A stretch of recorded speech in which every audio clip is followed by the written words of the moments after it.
Hiya! Welcome!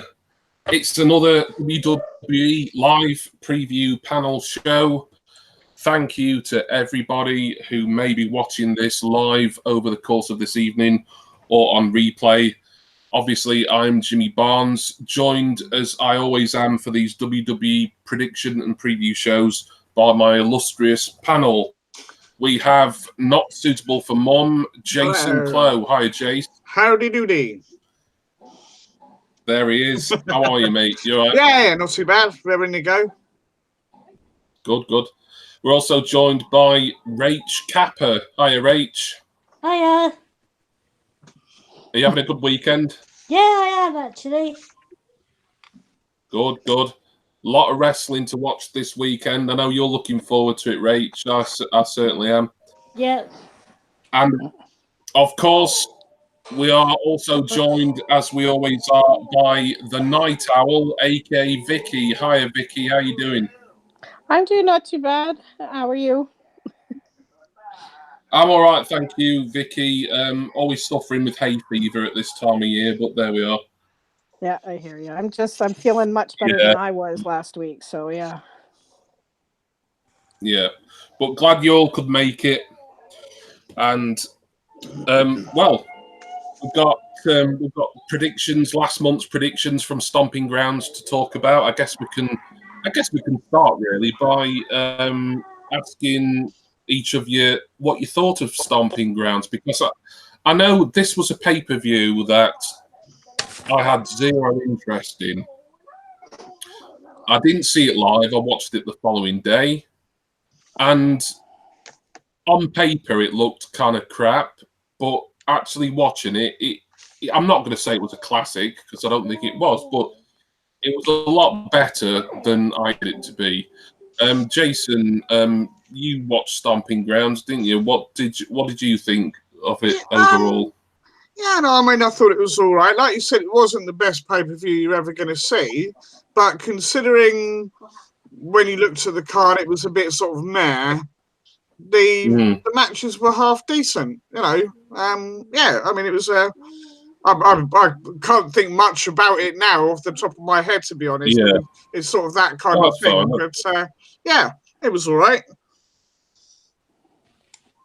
It was better than it looked on paper, I think. Definitely.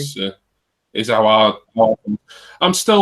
don't regret not watching it live, but because I do like watching the pay-per-views live, but as you know, for us in the UK, it's kind of you have to stay up quite late type thing, and there's usually one or two in the year that I think, I'm not going to bother staying up for that. I'll just go to bed and then watch it in the morning. So yeah, Rach, did you enjoy Stomping Grounds, or was it better than you expected, or the same, or worse? Even it wasn't one I was looking forward to. I just think WWE need to stop with all these pay-per-views because there's far too many. Yeah. I think we need a break between, pay-per-views like they used to do, like one every month. Now it's like one every 3 weeks. Yeah. I remember one year there seemed to be like, I think this was before the network as well. I think it was like 16 or 17 pay-per-views, just WWE. Yeah. There might have been something like 2006 or something. So there's a couple of ECW ones, and then there was like some extra because they were still doing the original brand split at that point. That's exactly what it was. A lot going on. Yeah. Vicky, did you see Stomping Grounds?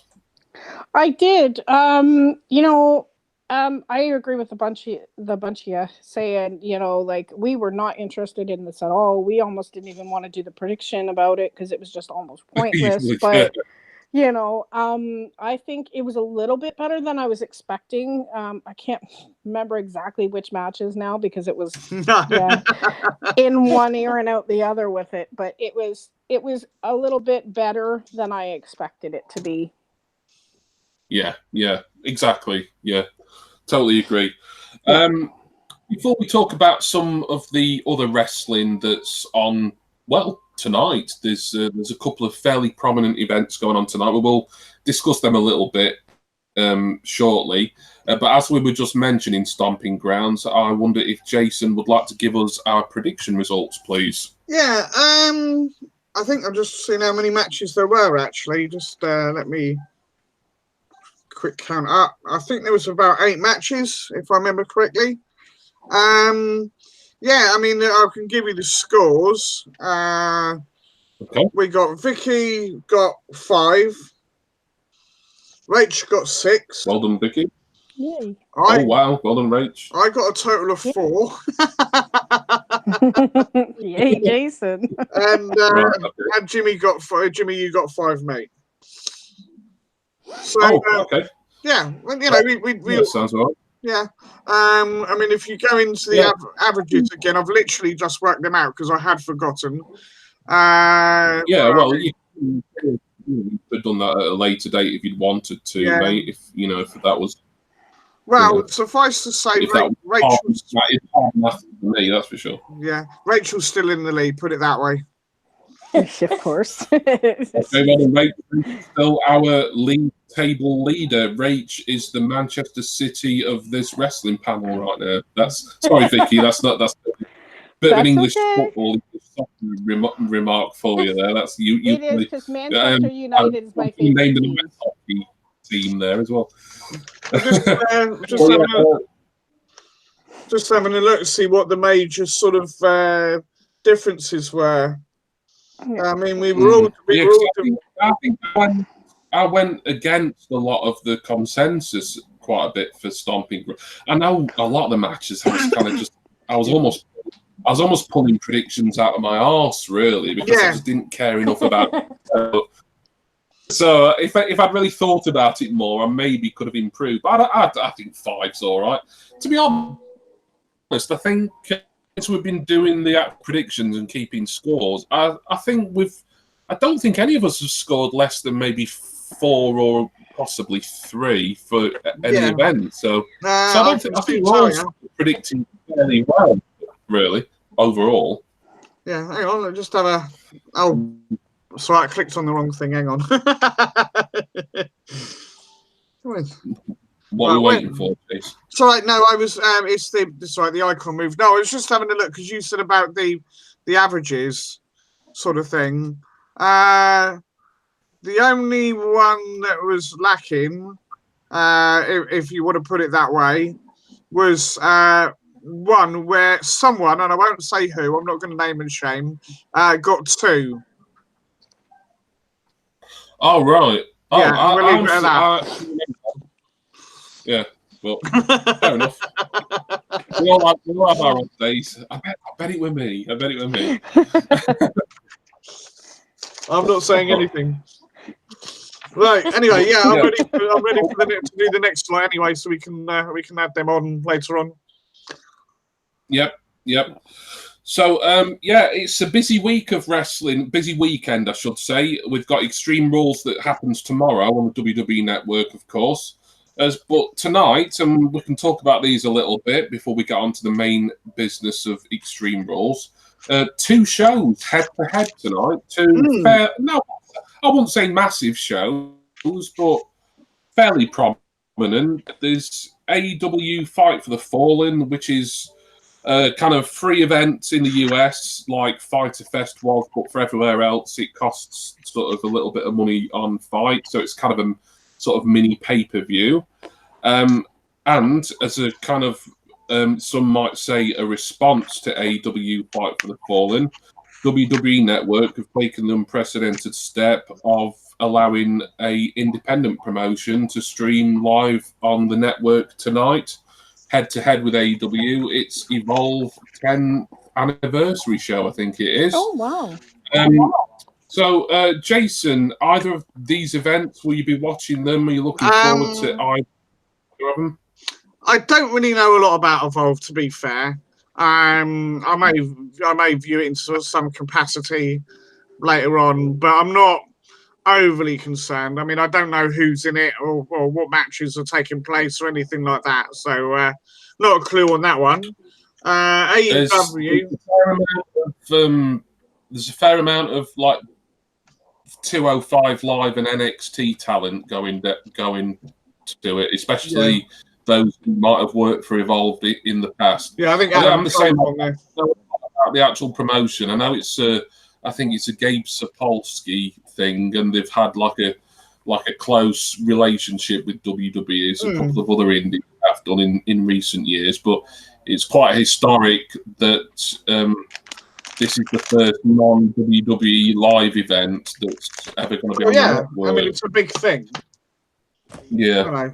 I mean, like I said, I will probably watch it at some point because it'd be interesting to see what they've done with that. And also, if they are working close with the WWE, then it gives us a little bit of insight into who may be coming up through the ranks, which is always good, I think. But that's that. AEW, yes, I will probably get it on the Fight Network. I think it's something that ought to be supported because without getting too much into the political nonsense of it, right? It is for a charity. It's a charity event. Yeah, it is. It's a charity. You know, the money ought to go. The money ought to go where it's supposed to go. Yeah, I think it'd be quite good. I'm quite looking forward to the Young Bucks versus Cody and Dustin. I think that's going to be a damn good match. You know, we'll just have to wait and see what they do. It's not going to be, you know, up the top of say Double or Nothing, but I think it'd be entertaining enough. It'd probably be more entertaining than a lot of the WWE pay-per-views we've had of late. True. Well, absolutely. You know, So that's my take on it anyway. Yeah, Rach, I mean, I know you watch quite a lot of independent wrestling, Rach, which is pretty good for this panel because I myself don't watch enough, really. I try and watch Ring of Honor very occasionally, but I often forget it, you know, to watch it, blah, blah, blah. So it's good to get your perspective. Evolve, I know you're quite a fan of Progress, which is a British promotion, and I think that's another one. I think that's another one that has kind of loose ties with WWE. But do you think you'll be watching the Evolve show at all? I might watch Evolve tomorrow because I'll probably be watching Fight for the Fallen tonight. But it depends because I've had a drink tonight and I might be falling asleep. So if I've sobered up by then, I'll probably watch Fight for the Fallen and watch Evolve tomorrow. I think that'd be the sensible thing. Because I think Fight for the Fallen, I think with AEW, I'm just waiting for Jason to stop typing. I was getting it straight out. Sorry.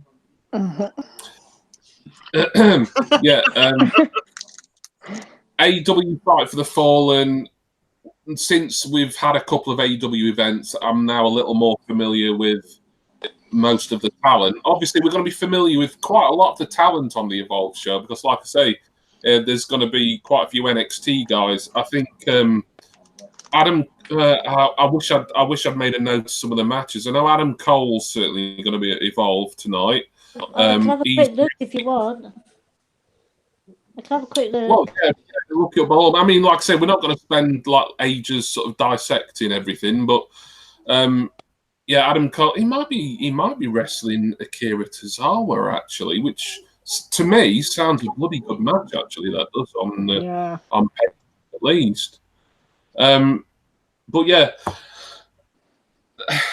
Vicky, will you be watching either of these either tonight or in the near future? Fight for the Fallen, AEW, and Evolve 10th anniversary on the WWE Network. I might be watching Evolved. Fight for the Fallen, like you can get that on the Fight Network, and I think I probably will do that. Considering it is for charity. Like, I mean, I love to, especially because it's for the troops, right? I think it is. No, it's victims of gun crime, actually. Right. Okay. My bad. Sorry, but still guns, you know. Yes, exactly. Yeah, I'll definitely I don't mind supporting any charity really as long as it's justified, and I think this is definitely a justified charity and deserves to watch. And yes, the Young Bucks, I definitely want to see them wrestle. I've seen them in Ring of Honor and stuff like that. Like you said, I don't watch it as much as I should. But I mean, now that some of the matches that have already been previewed on there, you can watch for free. I wouldn't mind watching a few of them back anyway. But yeah, definitely definitely going to check it out. Yeah, I think what I'm going to do, I was talking a little bit before we went live about it, because I am actually intending to stay up for WWE Extreme Rules tomorrow. I don't think I'm going to stay up for either of tonight's shows because I just can't do 2 really late nights in a row. But I'll certainly watch Evolve probably tomorrow morning. And Fight for the Fallen, I'll probably order that pay-per-view, order the replay of it. Probably not tomorrow, otherwise there's going to be like 3 shows to watch tomorrow in like space of 24 hours, but maybe in the week sometime. Yeah, it's a charity thing. Now, I don't know at all whether any of the actual pay-per-view proceeds from Fight go to charity. I know the gate receipts, and I think a lot of the wrestlers' fees, they're waiving their fees for Fight for the Fallen and donating them to victims of gun violence, which for me, as a pacifist and someone who's totally anti-gun and anti-weaponry of any sort, that's to me that's the perfect charity, really. But I don't know if any of the actual pay-per-view proceeds for Fight would be going. I hope they would, and maybe it's it might be an interesting thing to tweet them actually and ask them. I might do that later. But yeah, both should be pretty good shows. The cynical theory is that if AEW weren't putting Fight for the Fallen on tonight, then Evolve would have just happened anyway, but it would never have been on the network. This seems like a bit of a kind of Survivor Series / Starrcade 1987 situation, a bit of a Vince McMahon dick move. A lot of people said that.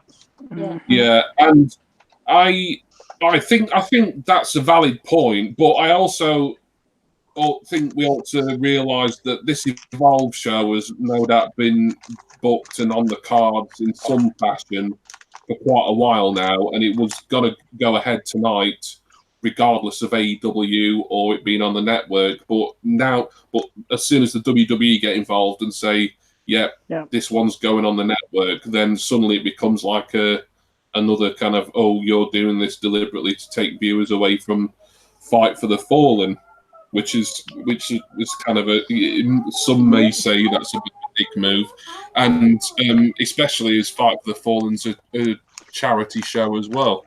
But regardless of your thoughts on that and WWE's motivations for putting Evolve up on their street, I've actually got the match card for Evolve.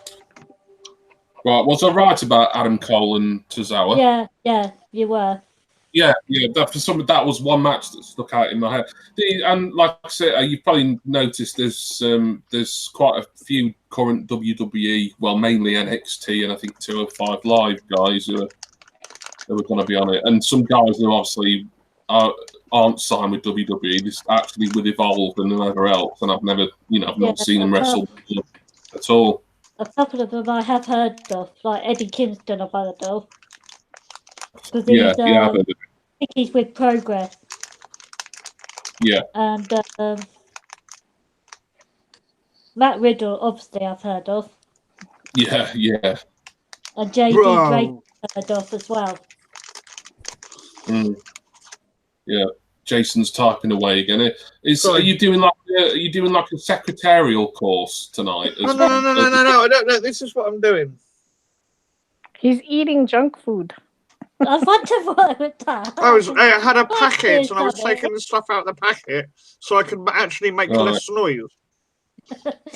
As soon as you complain. Yeah. I love to complain. I live to complain. So a lot of wrestling to have this weekend. Like I say, I'll certainly watch Evolve probably tomorrow morning. I'll watch Extreme Rules live, and then hopefully Fight for the Fallen. I'll get that ordered sometime in the week. I think all three of them. Well, we'll talk about Extreme Rules in a moment, but I think Evolve, Anniversary, and AW both should be decent events. I think so. Without without me getting sort of overly excited for either of them. I did watch Fighter Fest a couple of weeks ago. It was a good show overall. I enjoyed it. Apart from that abomination of a hardcore match in the pre-show, well, that was an utter joke. But most of the other stuff was all right. It was good to see Kenny Omega and the Young Bucks team up. That 6-man with the Lucha Bros and Laredo Kid, I think his name is. That was a great match. So this one, Fight for the Fallen, I'm sure will be great. But we are here to talk properly about Extreme Rules because we predict the WWE pay-per-view results. And as I always do, I will ask Rach Kappa to now kick us off with the first match. I don't know if we know exactly what's going to be on the pre-show yet, but we can probably hazard a guess. But I'll just let you take it in whichever order you want to, Rach. So however you want to choose the matches is fine. Well, the first match I've got written down is the WWE Cruiserweight between Drew Gulak and Tony Nese. Sorry, Andy, I told you this would happen. Yes, you did. Yeah. So, yeah. A slightly intoxicated Rach says the first match is for the Cruiserweight Championship. It's the new champion. He won it at the Stomping pre-show, wasn't it? Drew Gulak defending against the previous champion, Tony Nese. I'll start with you, Jason, as you're on the left on my screen here. Okay. So I'll just go from left. Me. Yeah. Jason, Cruiserweight Championship. What do you reckon? Well, all logic says Gulak, doesn't it? Because I mean, he's only just won it. I think there may be a program lined up between Kazawa and Nese to get that next spot, if you will. So I mean, obviously we got Nese going for. I mean, this is a title match, isn't it? It is, yeah. Yeah. So I mean, obviously Nese is going to go for it now. Fail, whatever. So he's going to be fighting his way up. Akira obviously wants that title more than anything, and I was right about him being a champ already with that. So he would be a 2-time champ if he gets it. Yeah, I've forgotten he was a former champion. I don't think he held it very long, did he? A few months, if that. I bet it was a few weeks, more like. So Possibly. I've got a feeling it was around maybe Neville or maybe Enzo reigns, which were considerably longer. Yeah, I think you're right. Actually, you might well have been Enzo. Yeah. Anyway, yeah, I'm going to go for Gulak. As I say, I think it'd be a good match, but nothing of consequence. No. Rach, Drew Gulak defending against former champion Tony Nese. What are your thoughts on this one? I agree with what Jason said. I don't think they're going to take the championship off him yet. And Tony Nese had held it for quite a while, didn't he? Since WrestleMania, yeah. So he had not a massive run, but a few months. It's pretty good in this era here. So I think Drew Gulak will retain. Okay. Drew Gulak to retain. We've got 2 for Drew. Is Vicky going to make it 3 for Drew? I'm gonna say Drew, but I gotta tell you why. Because I agree with Rach. He just won it, and it just kind of doesn't make sense to take it away from right away. Not that WWE hasn't done that before, where they've taken it away the next day or whatever. But I think that because of Tozawa's talent and because of Nice's talent, I think it down the road, possibly the next pay-per-view, whatever, it's going to end either in a triple threat match or something's going to happen between Nice and Tozawa to carry that storyline on to bring them back to Gulak to try and win the title from him for one of those two. And I do like Tozawa. I love he's an awesome talent. Not that Nice isn't, but I mean Nice has been champion, and it's time for somebody else, type thing. Yeah. Okay. We've got 3 for Drew Gulak there. I think at least a couple of us, if not more, predicted Drew Gulak last month to win at Stomping Ground. Just looking. I'm pretty certain I did. I can't remember about anyone else, but I didn't think I'd be on my own there. But no, you were the only one that did, mate. Oh right, okay, right. Yeah. So yeah, well done, mate. So yeah. I always suspected he would be Cruiserweight champion eventually. I know he's often been one of the more prominent members of the 205 Live division, the 205 Live brand. His character, this kind of anti-high flyer, sort of serious guy, it's good. He's a good heel. I think he's a decent wrestler as well. He's not high flyer. So if you're looking for that kind of thing out of your cruiserweight champion, I'm not sure there's been a proper high flying champion probably since. Oh God, I'm trying to think back. Maybe to the sort of the really early days, like people like TJP who won the Cruiserweight Classic, maybe. Yeah, I did actually watch 205 Live a couple of weeks ago for the first time in a long time, and it was a good hour's worth of entertainment. So yeah, I think as a heel, certainly Drew Gulak's going to have a fairly lengthy run with the belt.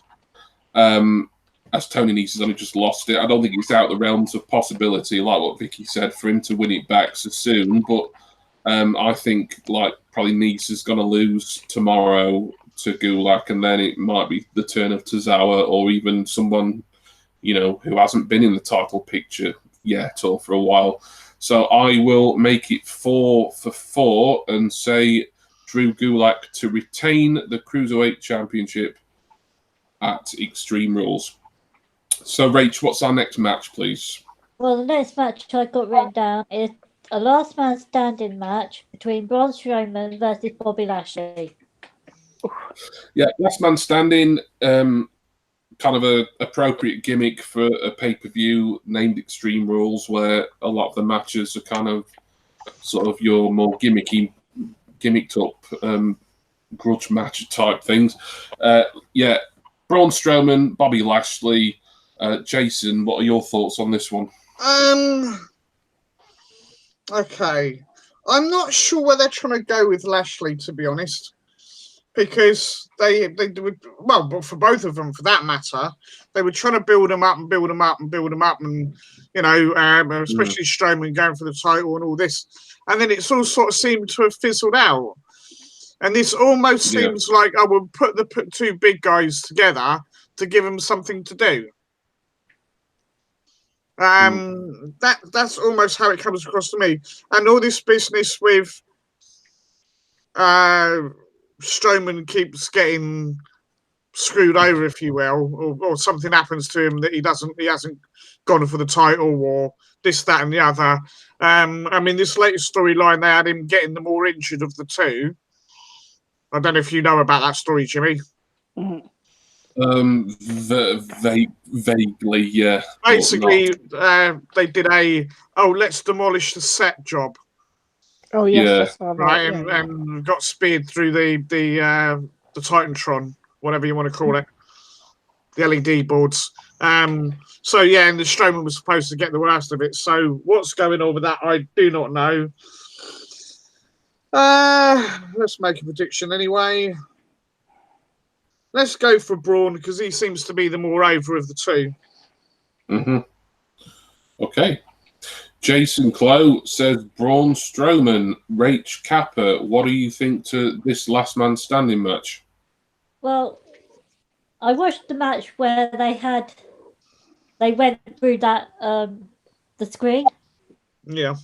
And I thought, oh, this isn't like normal Raw. Because Raw up to this point has been pretty boring. Shit. Yeah. So that's what I thought. But as soon as I thought that, I thought, oh, what's going on? Why that happened? And then I read that. Then it came out that Paul Heyman and Eric Bischoff have been employed by WWE. But with this match, I'm not keen on Bobby Lashley. He's never been a big fan of him. Out of the two of them, I think Braun is more over with the fans. So I'm going to say Braun Strowman. Okay. Right. We've got 2 for Braun. Vicky, the Night Owl, what do you think to Braun versus Bobby Lashley in a last man standing match?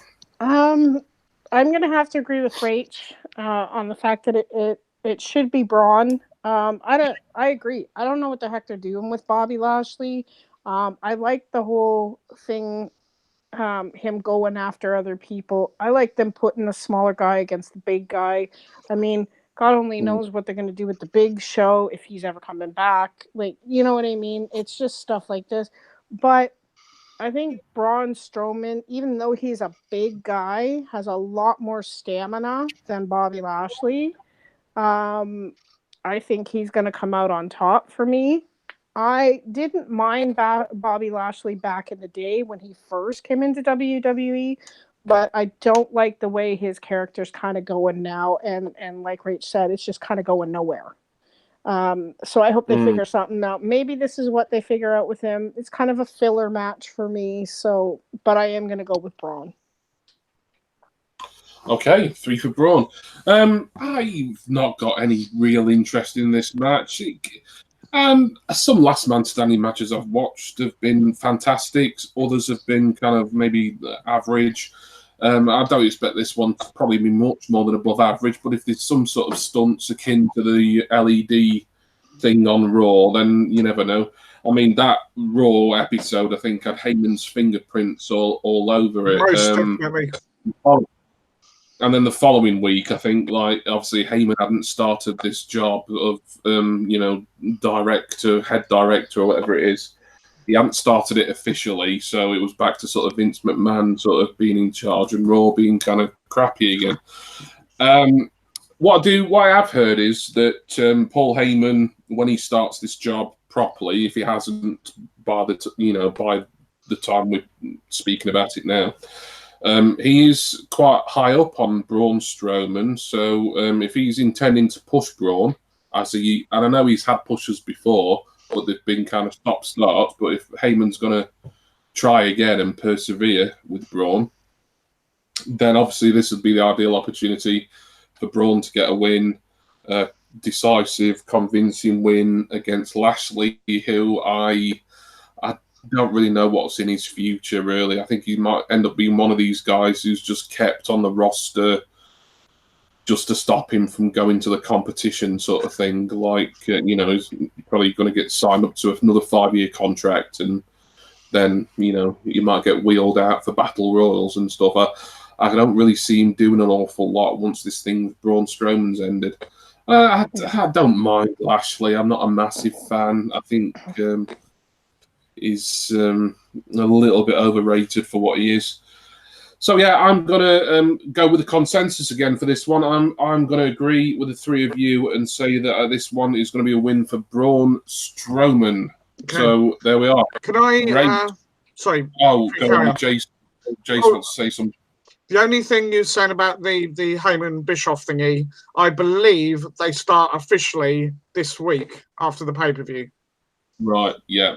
Just thought I'd clarify that. Looking at certain Raws, and I think the last SmackDown, which is the one Bischoff's supposed to be heading up, they seem to like they've been sort of working a little bit on them, but officially they'll be starting the positions this week. Okay. So next match, please, Rachel. The next match I've got is the Aleister Black versus Cesaro. Cesaro. Right. Yeah, it's a good job he's called indie name because that's even harder to pronounce. I'm not even sure I could do it, and I'm always sober. Claudio, Claudio Castagnoli. That's the one. Yeah, well, I know he's from Switzerland. He's very European. Game in it. So yeah. Cesaro versus Aleister Black. I think this is Aleister Black's first sort of might be his first singles match or his first proper singles program since he and Ricochet made the move from NXT around the WrestleMania time. Jason, what have you got to say about this one? Okay. I think it would be a good match because Cesaro, when he's allowed to do so, is actually a damn good wrestler. When he's allowed to be. The bar was fine. It worked. It was all right. He's not the most charismatic of people, so that's probably why they've done what they've done with him in the past. The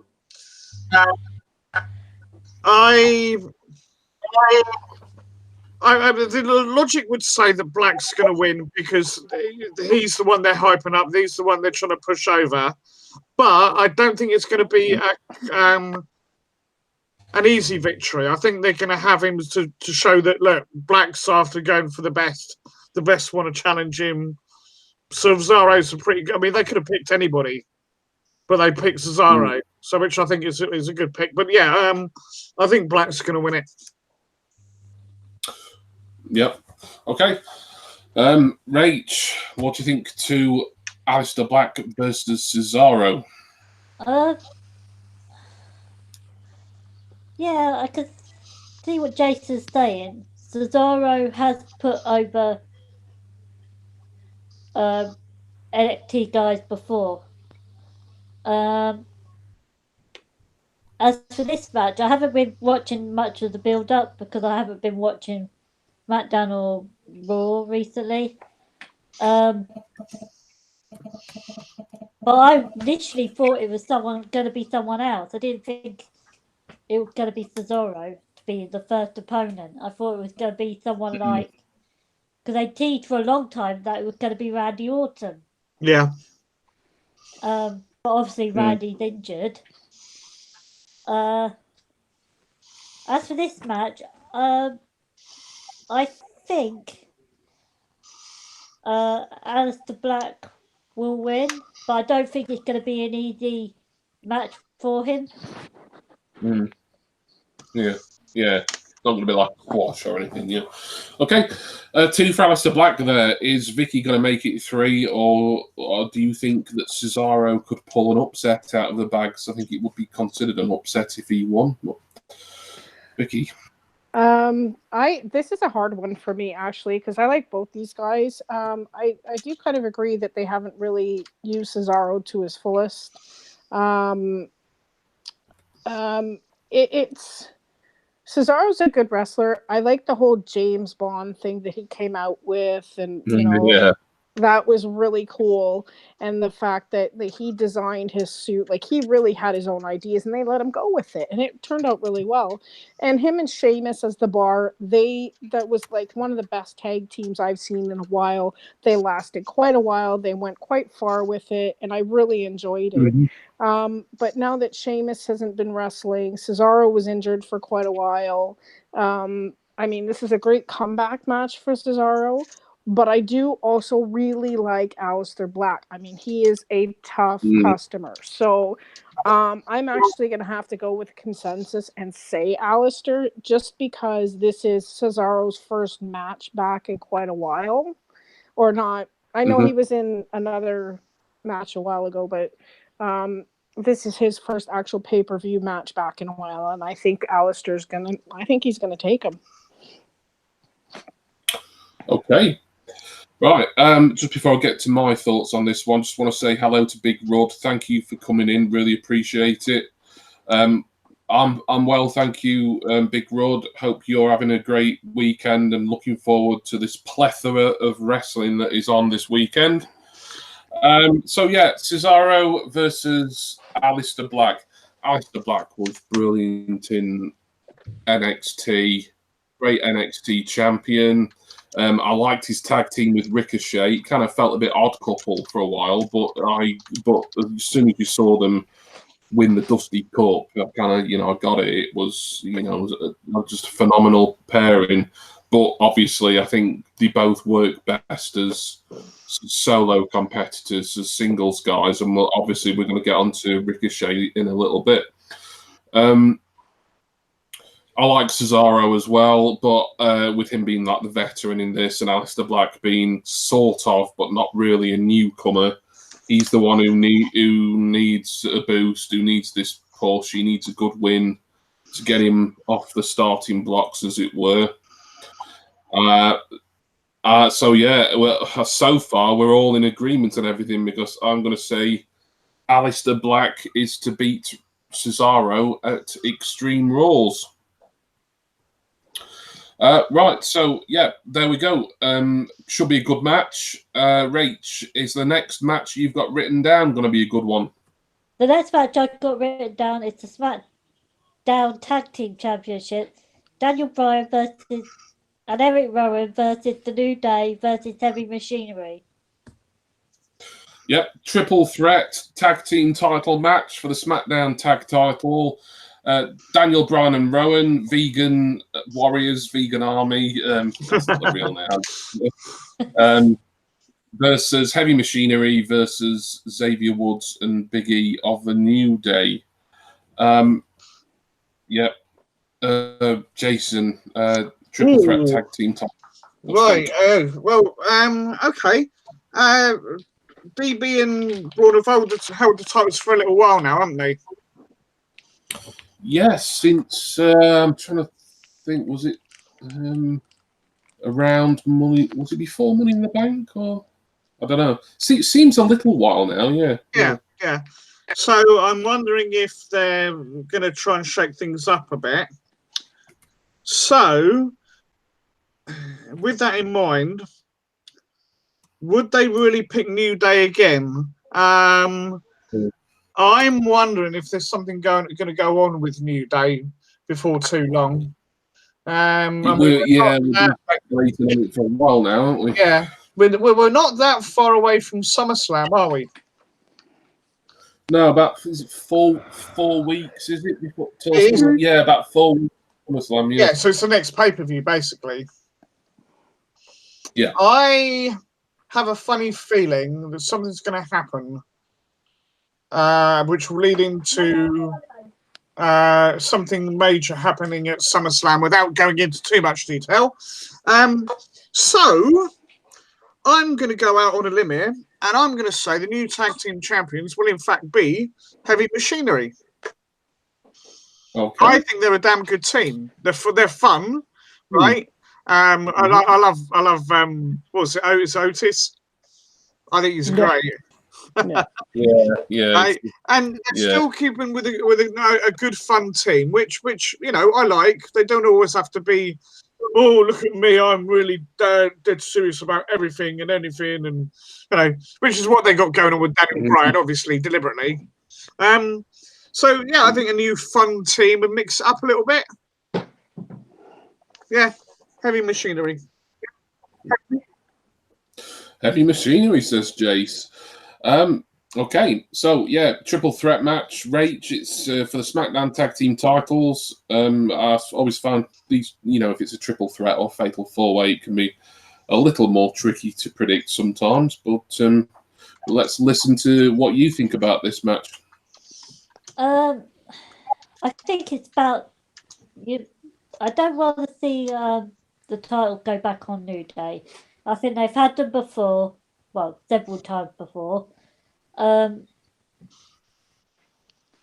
So I don't think Daniel Bryan and Eric Rowan are going to hold them till SummerSlam. So I think Heavy Machinery, by the way they've been pushing Heavy Machinery since they come up to the main roster, I think Heavy Machinery is going to win. Right, okay, we've got 2 for Heavy Machinery. Big Rod says he'd love to see Heavy Machinery win. Yeah, that's I wouldn't be against them winning, certainly. I mean, I'll get onto my actual prediction after Vicky has done hers for this one. Vicky, what do you think to this tag team title match? You know what? I think it's about time Daniel loses it. He's turned into a real, back to his old self when he first started in the WWE. So I do kind of like the new attitude from him and stuff like that. The New Day, they're a gimmick. So for me, I kind of would like to see Heavy Machinery win, so I'm going to pick them as well. But mainly because I want to see the New Day and Heavy Machinery fight in a match. Just the 2 tag teams, because I mean, Big E's a big guy. He can go up against Otis, and of course, then you got Xavier. It's an even match if you think about it. So I would love to see that happen. So yeah, I'm gonna say Heavy Machinery as well. It seems to be the consensus so far in the prediction. It certainly does. Yeah, I mean, we've all been really in agreement with each other up till now. Am I going to sort of grain though? Just before I get to my prediction, Captain Sexy Pants asked if the Usos are in this match. No. In fact, they're Raw now, aren't they? I think so. Yeah. It's all this bloody wild card thing. It's a bit difficult to track, isn't it? Yeah. Hopefully, once Heyman and Bischoff start properly, it might clear up a lot of the sort of wild card confusion. So I don't think it's worked out very well. It's just been kind of a mess. But to get back to this match, the triple threat match, you know what? I'm gonna be a jackass and go against the grain here. I would have nothing against Heavy Machinery winning. I think the fun, a little bit of a comedic thing, but I don't think that's always a bad thing. At least they're a proper tag team, and they're a tag team that are actually appearing on TV and on pay-per-view, because tag team wrestling in WWE has been kind of the drizzling shits for too long now. Yeah. But I don't know. I just don't think it's their time yet. I also don't think New Day need another reign. Certainly not now. I think, it's a good position for Daniel Bryan to be in, kind of part of this team with Rowan, where he's technically a main eventer. He's a former world champion.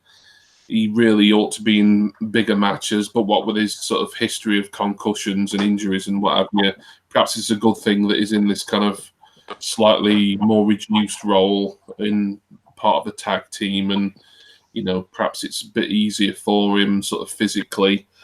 So I am going to go against the consensus. I'll probably regret it, because I can totally see where everyone's coming from, but I'm just to be different and to shake things up a bit, I'm going to say that Daniel Bryan and Rowan will retain the tag team titles tomorrow. And that's going to make me come bottom for Extreme Rule. It's going to be this one. This is going to be the killer, because we're all going to agree on everything else now. Big Rod says Rowan has really benefited from tagging with Daniel Bryan. Yeah, that's true. Yeah, he's obviously got a better push doing this than He really. I mean, I know they were doing that Bludgeon Brothers thing with Luke Harper for a while, but that I don't know. I never really got into that. And obviously, before that, it was all the Wyatt family stuff, which was really good for a while. But once Bray Wyatt had sort of been booked to lose to everybody, it kind of that fizzled out for me as well.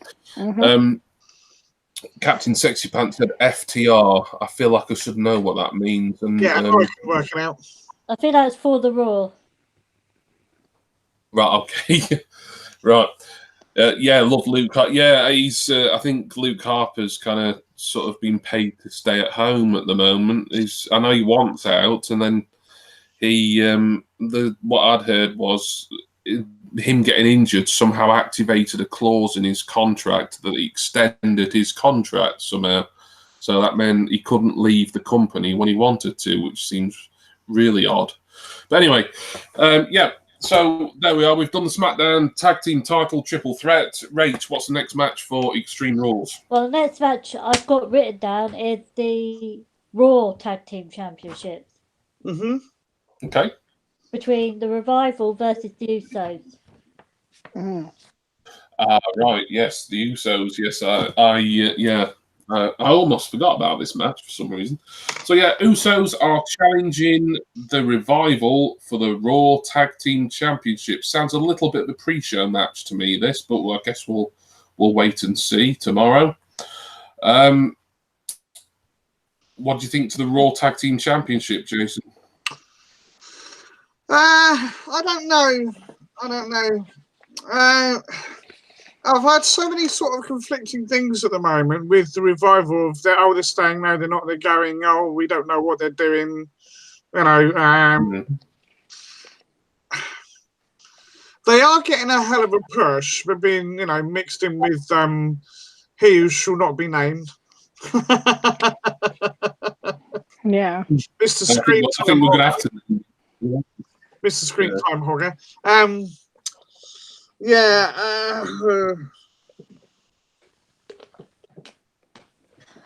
not really worried about this, to be honest. Let's say Revival retain. Okay. Rach, Revival versus the Usos. Like with Jason, I think they've messed up the Revival's character ever since they got up to the main roster. Why the Usos need another shot at the titles? I don't know. I think they should start making bringing up more people to be tag teams, making more tag teams rather than rehashing all the same matches. With this one, I think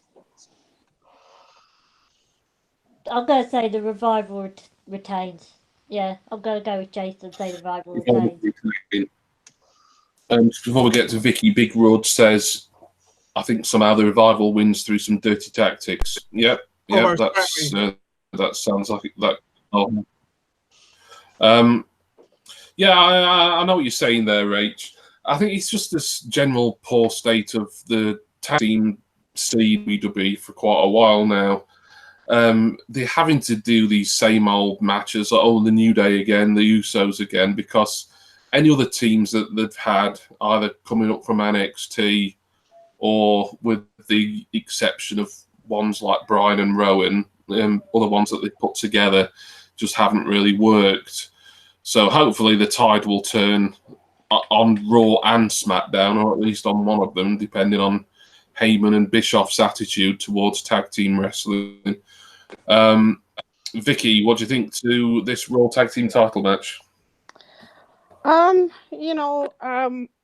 want to see the Usos, but I'm gonna go with the Revival as well, mainly because I agree with Rudd. Dirty tactics is their game. That's what they do. They come out with something, they pull it out in the end. Whereas the Usos have won enough championships. I think there is so much individuality in the WWE right now. There's so many people that want to be singles wrestlers that there's not really any good tag teams left. That's a fair comment. No. Yeah, and there's not. If they're coming from NXT or stuff like that, coming up to the main roster, they're trying to change them too much. So by the time they get to the main roster, their push kind of fizzles out. So it you know, and they end up Viking Raiders. Yeah, exactly. Viking Raiders. Yeah, exactly. So I mean, it's like the Vaudevillains. The Vaudevillains were awesome. I used to love the Vaudevillains. I thought they were awesome and everything. And now Aiden English is like, he's a commentator now. You know? Yeah, definitely. It's to me, it's plain BS. It's stupid.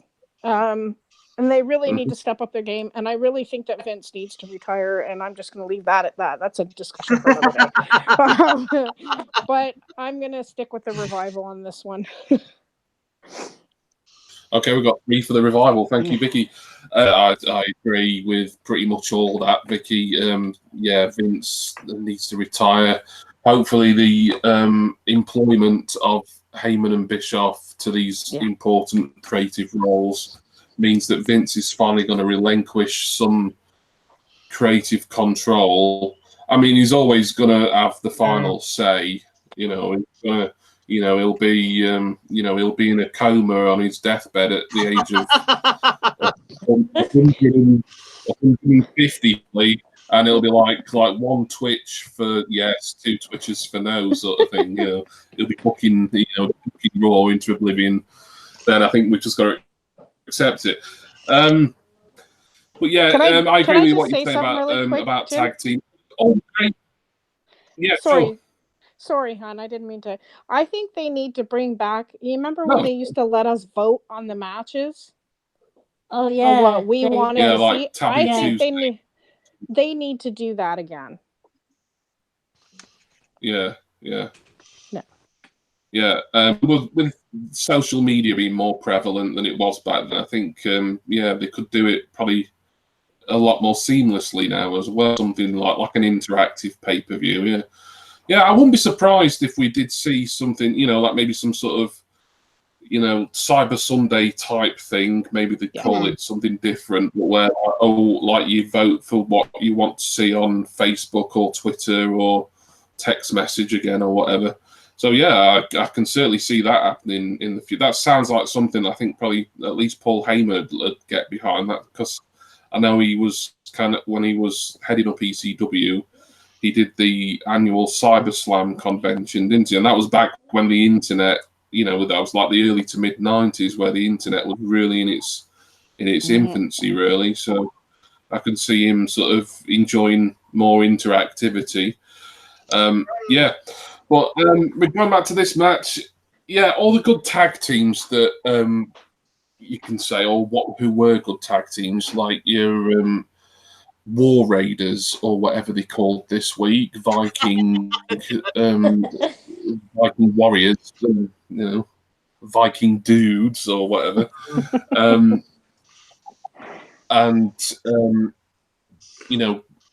the other teams and all the other people really being called up from NXT. We all say, how great they were because of NXT, because they've really done little to nothing since coming to Raw or SmackDown.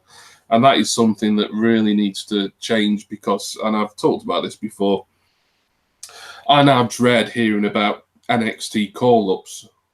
It's like, because it just feels like a death knell for people's career. Yeah. And obviously there's always going to be exceptions, like hopefully Ricochet is going to do well.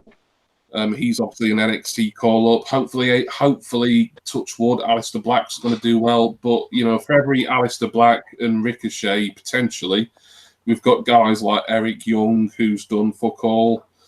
Tyler Breeze, who's now back in NXT and already feels like a big deal again just by being back in NXT. So there's just so many we could do a whole thing talking about sort of the problem with NXT call-ups. But I've got to make a prediction on this match. I will go with the consensus again. I will say the Revival to win this match and retain. Right, Rach, our next match, please. Oh, and hello, Mr. Fulton Mraz. Just say happy birthday. next week. Yeah. Happy birthday, Mr. Fulton. So, Rach, what have you got for us? Well, the next one I've got written down is the WWE United States Championship. Oh, yeah. Between Ricochet versus AJ Styles. Yeah. Ricochet, AJ Styles, US title. Oh, wow. To me, this is like sort of the match that's worth watching this show for. It's almost like a dream match for me. I was surprised when Ricochet won the title. I think everyone else went for him last month, and I didn't. I think I predicted Joe. But I was pleased he won it. I was just expecting Samoa Joe to have a bit of a longer reign. But obviously, Joe's doing different things now. We'll get onto him in a bit. But yeah, wow. Ricochet versus AJ Styles. If that doesn't scream match of the night, then what does? Jason, I know you'll be excited for the match. Tell us your thoughts about Ricochet versus Styles. I think this could be a show stealer, honestly. You got two guys who very athletic. Yeah, they can do, they do all this sort of like, for want of a better expression, luchador, high-flying stuff. I don't know that AJ is quite as agile as he used to be, because you don't see him doing the Pele kick very often these days. Sort of breaks it out from all special occasions. And to be fair, the guy's 40 odd now? Something like that. Yeah. Yeah. 40s, but that's by the by. I mean, I think either way, it's still going to be a brilliant match. I can't see Ricochet losing it this quick, to be honest with you. I know they're trying to get AJ doing his heel thing, and you got the Good Brothers backing it, and thank goodness for that, because actually given them something to do. We saw what we said about tag teams. Yeah, exactly. They are a good tag team. Yeah, absolutely. They just need to utilize them properly. I mean, look how well they did in Japan. Yeah. So obviously there's going to be something going on with that. Crikey. I think it's going to be a close run thing. There may be a false finish. There may be a false finish to begin with. Although they've kind of done that already, haven't they? Nothing stop them doing it again, I guess. But... Yeah. I really don't know, but I'm going to go for Ricochet in this instance. I think it's too soon to take the title off him. I mean, if anyone's going to do it, it will be AJ, but I think it's too soon. Okay. Rach, Ricochet versus Styles for the US title. Yeah, this is one of those cases where my head is saying one thing and my heart is saying another. Mainly because AJ has the Good Brothers behind him. And Ricochet doesn't have anyone in his corner. That we know of. That we know of, yeah. Well, that we know of. So I reckon how it will start, or like you said, a fourth finish, I reckon the Good Brothers will get involved and cause the disqualification. And then it will lead to a restart and the Good Brothers getting kicked out from ringside. So just one-on-one match between AJ and Ricochet. Now I think, like you said, it's too soon to take the title off him. So I think he's going to retain. But I think AJ is going to do everything in his power, use every dirty tactic he can to try and win this match. But I think Ricochet is just going to be one step ahead of him. Yeah. So I think Ricochet's going to retain. Fair play. Rach picks Ricochet. Big Rud says, really hope Gallows and Anderson do not decide the outcome with interference. No, I don't. I don't. Yeah, I can see that happening, but I mean, what with SummerSlam being, this, any sort of rematch, maybe a gimmicked rematch, for SummerSlam, I think it would certainly have its place on one of the biggest events of the year. Vicky, US title match. What do you reckon for this one? Okay, I'm going to do my usual. I'm going to give my prediction, and I'm going to tell you why and what I think of this. I'm going to say Ricochet as well. He's an amazing wrestler. Okay. He's been an up-and-comer for a while. We've been saying it for a while, talking about how much we like how he wrestles, who he is, his character, everything. Now, we know that AJ has had a rivalry with Samoa Joe. And who did Ricochet just win the championship from? So I think that this is going to happen where Joe may interfere because of Ricochet, but I can also see Anderson and Gallows coming out and causing a ruckus as well, because this could be a huge thing. This can turn into a four-way thing or a handicap match with Joe and Ricochet against AJ and Gallows and Anderson. It can turn into anything, but I could see it happening. So for me, like I said, I'm going to say Ricochet, but that I'm thinking that somehow Samoa Joe is going to get involved because he's angry as anything. And Gallows and Anderson have been fighting with AJ, helping him out and whatever, but I could also see them turning against AJ too, just because of everything, So, yep. Okay. Well, okay. So there we are. Yep. Cool. So 3 for Ricochet. It's a difficult one to predict. I mean, first off, I want to say how happy I am that this match is taking place. I also think it's probably the right time that AJ Styles turned heel. As much as I think he's a great good guy, and I think he's a pretty good, if not great, bad guy. But I think he'd been a babyface for quite a while, and at least his sort of reassociation with Gallows and Anderson and the reformation of the club. As Jason said, it gives Gallows and Anderson something prominent to do. Finally, arguably the best tag team on the planet when they're back in New Japan. And since coming to WWE, they've been just so underutilized. You can't even call it the curse of NXT because they actually avoided the whole NXT. In fact, in hindsight, it's probably a shame that they didn't go to NXT for a while first, because they would have absolutely obliterated it there. They would have smashed it. And but maybe that's why. That's part of why. Yeah. But I'm really happy to see this match. I don't always think that sort of former WWE or world champions should be going for sort of more mid-card titles. As a rule, there are exceptions.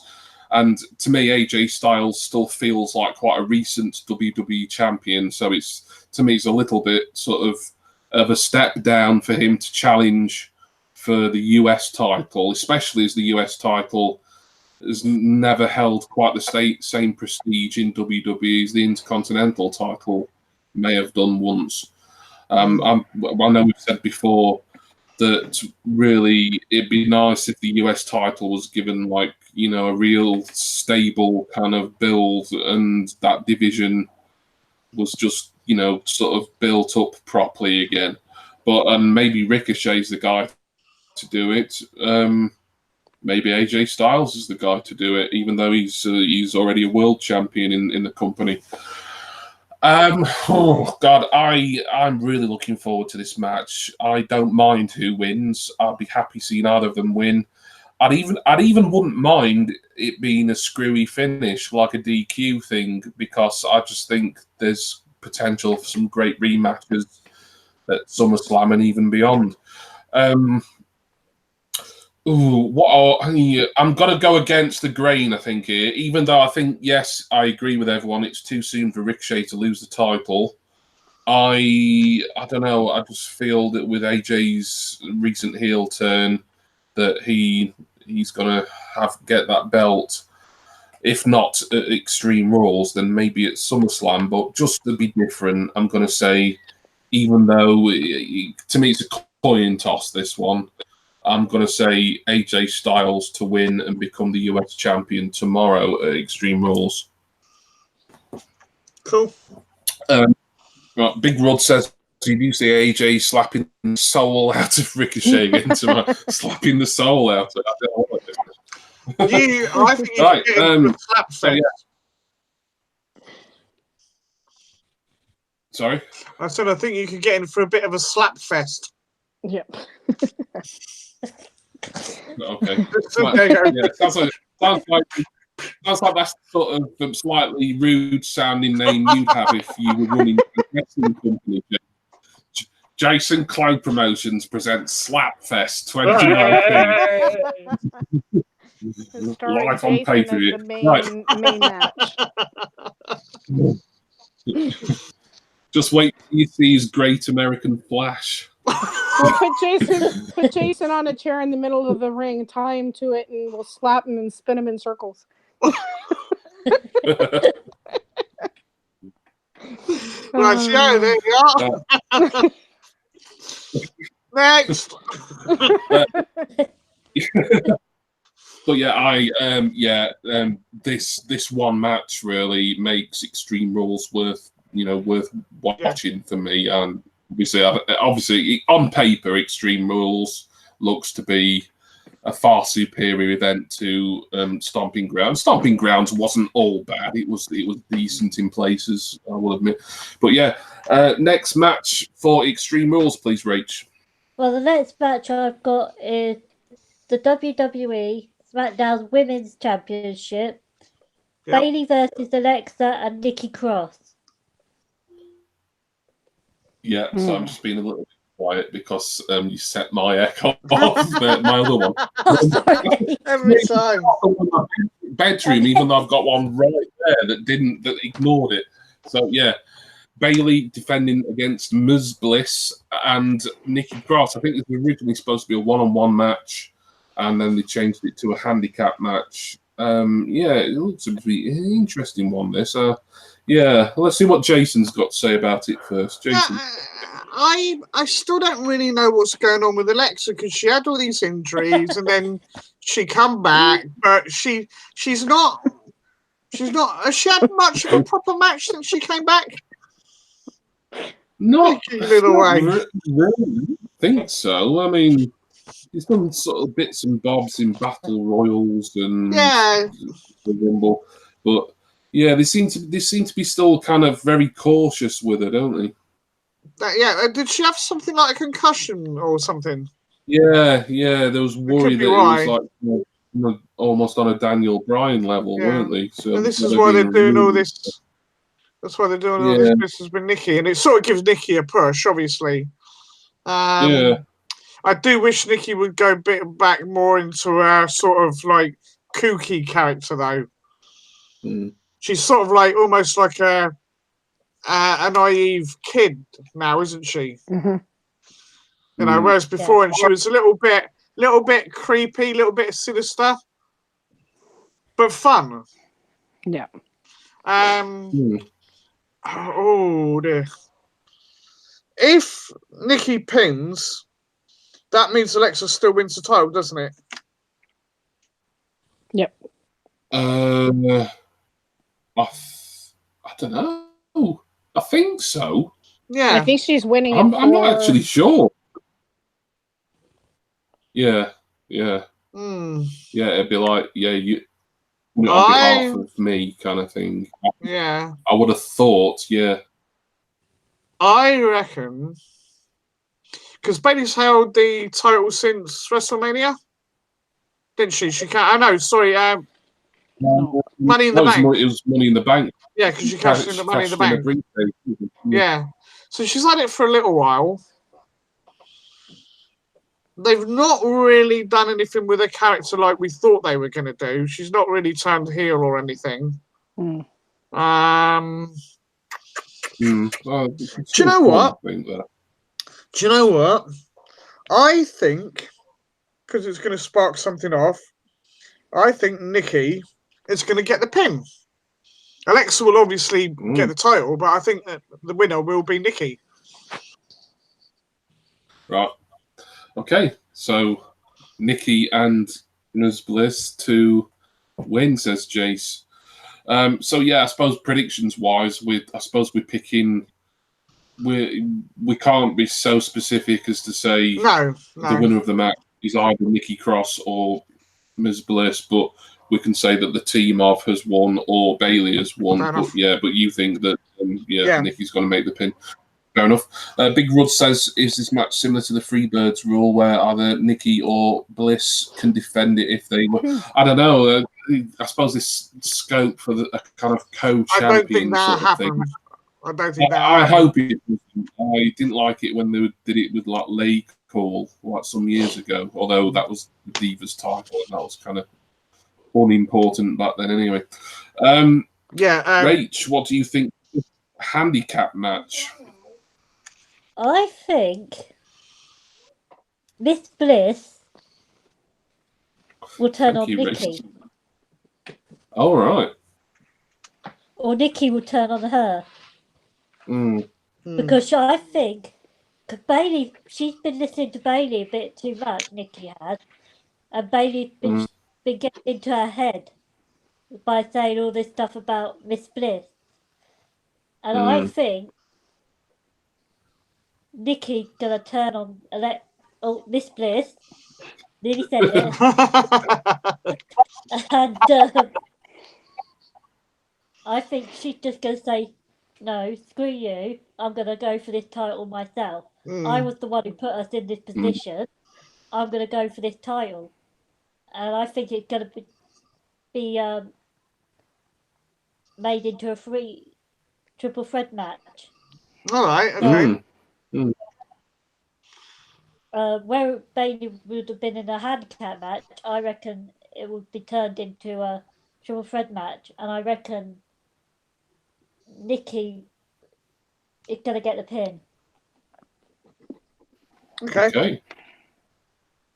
2 for Nikki. I mean, technically, Rach, that as the match stands, it's handicapped. So your prediction technically is the team of Nikki and Bliss. But I see what you say. Well, there we go. Vicky, what do you think to this one? I kind of agree with Rach on that. I was actually thinking that myself. I think it would be cool, and actually, when I watched the contract signing between Bailey and Nikki, she was saying how I'd be happy to win this for Alexa. So I think she's winning it for, Miss Bliss. I think, I think that's why she's doing it. Because she really wants to win it for her. Now, she's thinking that she's her best friend, she's this, she's that. And we've seen where this has gotten people in the past, like the whole Nia Jackson, Miss Bliss thing and whatever. Anyways, I have a feeling I'm going to go with Nikki for my pick on this one. Simply because I kind of agree with Rach. I think something's going to happen down the road where Nikki's going to be, so happy for Alexa and everything else, but she's going to be kind of jealous. Something's going to happen between her and Alexa where Alexa's going to snap at her and tell her, well, this is my championship, not yours. And she's going to slip or something. And Nikki's going to turn back into her crazy old self that we love. So I'm thinking that's what's going to happen. Now, Bailey, I agree with you on the whole Bailey thing. They were trying to make her turn heel. I would have really loved to have seen that, but I don't know. She's just too nice of a person in general for her to turn heel. I would love to see it happen, but I guess we can only see what the future holds, but I would really love to see something happen and Nikki go back to her crazy self and Miss Bliss get her butt kicked again. So... But I just hope her health holds and that she doesn't get hurt again or concussion again. So, So, Nikki for me on that too. Okay, we've got 3 for Nikki Cross getting the win for her team. Interesting one, this. It's kind of interesting more for sort of, thinking sort of outside the actual angle itself, because I kind of get the feeling that Bayley is, she's still a little bit kind of annoyed about the way her and Sasha were treated at WrestleMania, and that's kind of fed into this on-screen slight attitude adjustment that she's having. I still think a heel turn is on the cards for her. And as nice as she is, kind of like proper sort of happy, smiley baby face, that sort of thing does work fine in NXT, but I think she was always going to struggle a little bit with it coming up to Raw and SmackDown, really. Just, I don't know how well that kind of thing carries over into larger arenas, really. Although they could have done better with her, like they could have done better with a lot of people. It's it's the age-old curse of NXT, really. Although I think Bayley's probably done better than a lot of others. And Miss Bliss is another NXT alumni, and she's done really well. And another thing that's interesting me is like, is Miss Bliss really fit to perform? I'm assuming she is, but it's just erring on the side of caution with it. That's why I'm kind of not sure whether she's going to win the title tomorrow, or whether Nikki's going to win it on her behalf. It's a tricky one for me to predict this. I think what I'm going to do, I'm going to go against the grain here. This is probably me. I'm going to get absolutely thrashed in the predictions, I think. But I'm going to say that somehow, for whatever reason, be it because of a fallout between Nikki and Bliss, I don't know, but somehow Bayley is going to retain her title, and I do see a heel turn coming for Bayley sooner rather than later. But when that'll officially be, I don't know. But yeah, I'm picking Bayley for this handicap match. You know what else could happen too would be Bayley retains, and then Alexa goes ballistic on Nikki, and that could cause a rift between the two of them as well. Yeah, absolutely. Hello, Michelle's Colouring Lives and More. Thank you for coming in. Really appreciate it. I just got a notification that you've also subbed as well. So thank you so much for that. I really appreciate it. Yeah, it's Michelle. Oh, it's Michelle. Michelle. Sorry. I was reading it. Michelle, thank you, Michelle. Really nice to have you aboard. Thank you for subbing, and thank you for joining us tonight. It's a little bit of a historic night, really, for live streaming tonight, but we'll go into that at the very end, I think, just as a kind of ending. So, excuse me. I don't know how many matches we've got left. At least another two. At least about. There's 3 matches. Next match I got written down is the WWE Championship between Kofi Kingston versus Samoa Joe. Right, yeah. WWE title, Kofi Kingston, Kofi Mania still running wild, defending against, I know the panel's favourite, Samoa Joe, who I was surprised he lost the US title so soon last month, but obviously that's kind of happened for a reason, because he's getting another world title push. Is this going to be the day for Samoa Joe finally? Let's go to the Joe fanboy Jason to find out what he thinks about this one. Not yet. Soon, but not yet. I don't think Extreme Rules is going to be the night, to be fair. The reason for that is Joe's perfectly capable of holding the title, running with the title, having a good program with it, all the rest of it. But I think they're probably going to save it up for SummerSlam. There's not for extreme pay-per-view. There's not been a lot of real stipulations put in, have there? No, not really. There's been a few. I mean, I think the sort of you could go overboard and have real overkill with every match being some sort of no DQ style stipulation. So it's probably wise that they just sort of sprinkle a few of these sort of matches around. But yeah, as far as the WWE title match is just a bog standard 1-on-1. Yeah, just seems a little bit lacking compared to what the amount they normally have. That's all. Anyway, be that as it may. Okay. Well, yeah. I mean, I've already know my prediction now. Is going to be Kofi retaining, I think. Okay. And I say, and purely, I want Joe to win. I do want Joe to win. I hope I'm really wrong, but I don't think this month is the month. I think we're SummerSlam. Something will happen. Maybe there'll be. Who else is in contention at the moment? Is there anybody over on Smack?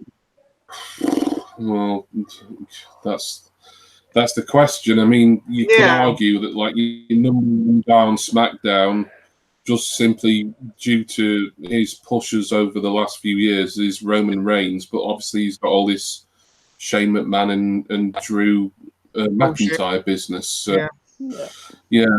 So, yes. So yeah, I do think you're right, Jason. This one could be one that get extended to SummerSlam and it maybe beyond. Yeah. I'm just wondering if there'd be some sort of like triple threat match at SummerSlam. Could be. Maybe Roman would be involved in that. Maybe. And that would give Joe a legit. If they would put Joe over, the two of them would put Joe over. That would give Joe a legit foothold into being saying, yeah, this guy's going to be a good champion. That's where I'm going with that. Anyway, but yeah, we shall see. But yeah, no, Kofi to retain. Jason says Kofi. Michelle says the last time you watched WWE was in the 90s. You believe it? Yeah, it was. He was great back then, weren't it? Yeah. Jason's favourite 90s wrestler is someone he's modelled himself on ever since, Bastion Booger. No. In fact, actually, that's unfair. Bastion Booger was never that gross. Yeah. Mick Foley. But you make it so easy, Jason. I think I've got the beard, mixed beardage. I've got the sort of hair, all right. Short, admittedly. I can see you in that really sort of horrible get-up that you used to wear. That kind of sort of body-sized jock strap sort of thing. It was that was terrible. That was. Yeah. Anyway, that's gone a bit off topic, really. But,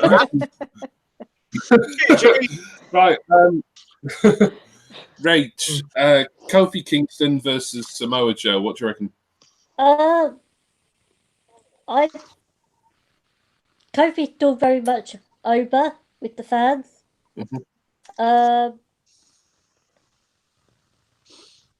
I think, I don't know who have play any part in this, but I think Dolph might have play a little part in this. Mainly because he probably still angry about losing to Kofi. Those two was it 2 matches that they had? Yeah, so I'm not ruling out that he might not get involved. But as for this match, I still think it's too soon to put it on Joe. I think Kofi's still got a few more matches in him. I think they're going to take the title off him probably at SummerSlam. If not SummerSlam, then mainly Survivor Series. But I think it might be SummerSlam. Yeah. I'm going to go with Kofi. Okay, we've got 2 for Kingston. Vicky, what do you think to the WWE Championship match? Well, you know what?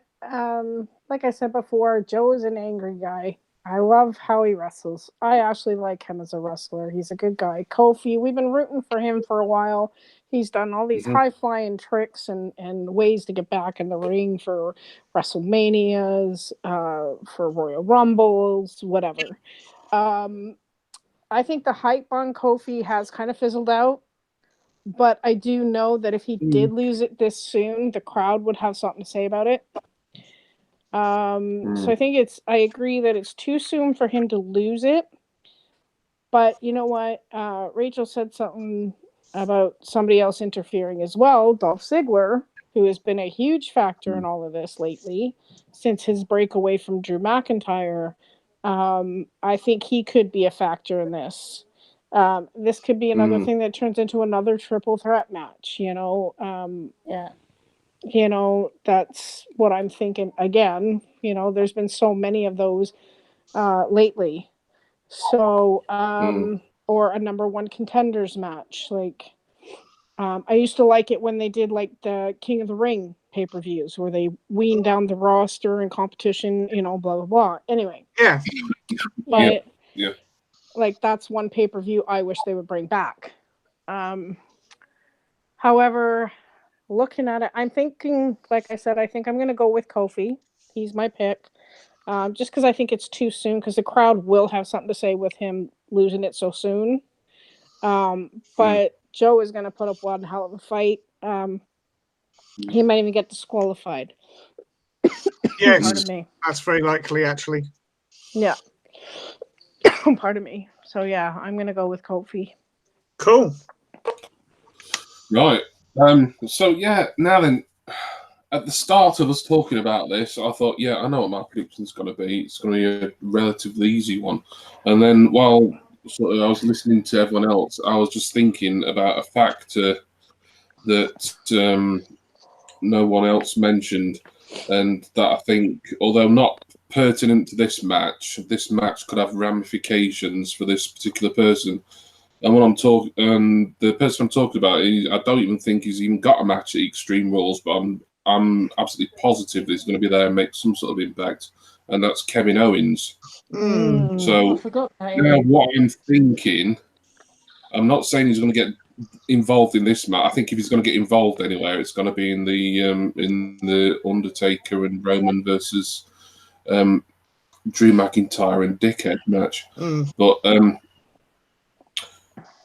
what I'm now thinking, and I'm probably going way out on a limb here, but I'm thinking that Samoa Joe is going to win the WWE title tomorrow, and eventually he's going to defend it. Well, say eventually, possibly even at SummerSlam, against a babyface Kevin Owens in something that maybe Shane McMahon will probably try and screw Kevin Owens. Because if you think about, I don't think they've had a match or a program or anything of the Samoa Joe and Owens together, because they've always kind of both been healed at the same time, haven't they? I mean, to me that is a potential big match there. Oh yes, definitely. And yeah. Owens, I think, his kind of pipe bomb style promo on SmackDown the other day. I mean, that's just sort of lit a fire under him and under his character, and I hope that they're gonna roll with it. And obviously, it's always nice to hear someone, slagging off, even though I know it's a work shoot, but someone voicing the opinions on WWE fans about Shane McBleeding. Two mucks there. I don't know where the second muck came from, but there we are. So yeah, there again. This is probably a really reckless prediction, but I just think there's going to be a Samoa Joe Kevin Owens feud on the cards, but I think it needs to be title. So there's something at stake for when Shane McMahon inevitably screws Kevin Owens, and SummerSlam seems a good time for that. So yeah, right up until sort of 10 minutes ago, I was certain I was picking Kofi for this, and if Kofi wins tomorrow, then fine. I'm perfectly happy with that. But I am going to be really risky. And as it's a special occasion, I'm just going to put my balls in a vice and say Samoa Joe to become the WWE champion tomorrow, because I just got a feeling that he's going to be the guy who Shane pits against Owens at some point, as along with besides Drew McIntyre. I mean, there's potential for a few different feuds. But if Kevin Owens is going to be this like new CM Punk style man of the people babyface, then then I think Kofi's going to lose it sooner or later. Owens, he might have a bit of a rocky road to winning the title. So it's going to be interesting how all that plays out. Yeah. But I'm going to say it's going to start somehow by Samoa Joe winning tomorrow. And now I've said it, I'm kind of already regretting it. But no, I'm sticking with it. Once I've said it, my prediction is locked in. Samoa Joe is your new WWE champion tomorrow. And I know Jason will be delighted about that. Yeah, definitely. I hope I'm wrong. I really hope I'm wrong. Because it's out. Yeah. I'm putting my balls in. So, there we are. Rach, our next match, please. Well, the next match is The Undertaker and Roman Reigns versus that person who we shall not name, and Drew McIntyre. Yeah. It's a no holds barred tag team match as well. Yeah, I forgot to mention that. Yeah, it's no holds barred. Yeah, no holds barred tag team match. I could see this possibly being the main event, either this one or the match that we're going to talk about afterwards. I think either of these is going to be the main, I would have thought. Undertaker surprisingly making an appearance at Extreme Rules, teaming with Roman Reigns to take on bloody Shane McMahon, and the guy who I think is going to get a push at some point. I mean, he's kind of getting a push already just by being involved with Shane, but that's not always to his benefit. Drew McIntyre. This should be a bit of a barn burner. Jason, what do you think? Right. Well, again, it's Mr. Mac.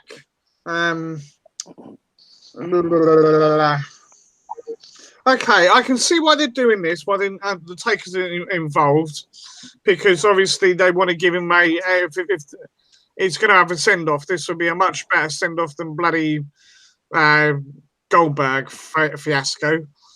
He needs something, but obviously he's shown that he can't go. I mean, anybody that saw when he turned up, he was having trouble walking to the ring. Yeah. So there's no way you can go. It'll be Taker will do a couple of his spots, and that'll be it. Most of it will be down to Roman. Yeah. Again, McIntyre will be doing most of the work for their team. Shane will do his couple of high flying bits and all the rest of it. Yeah.